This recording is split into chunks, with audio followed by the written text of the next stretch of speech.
ইরানের সঙ্গে মার্কিন ইসরায়েল যুদ্ধের কারণে হরমুজ প্রণালী দিয়ে জাহাজ চলাচলে দীর্ঘস্থায়ী ব্যাঘাতের শঙ্কায় সোমবার বিশ্ববাজারে জ্বালানি তেলের দাম বেড়েছে ২৭%।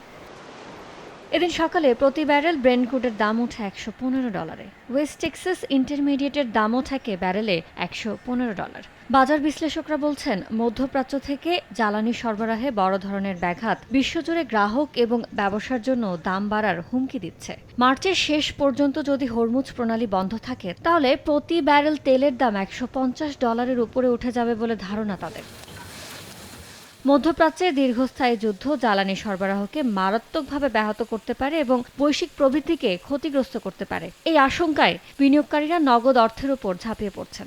এতে মান বাড়ছে ডলারের, বিপরীতে ১% পড়ে গেছে ইউরো ও স্টার্লিংয়ের মান।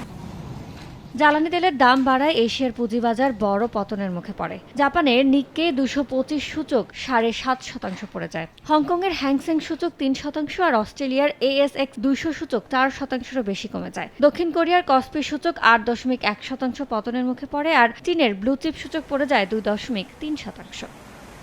ইয়ানুর শিফাত, সময় সংবাদ।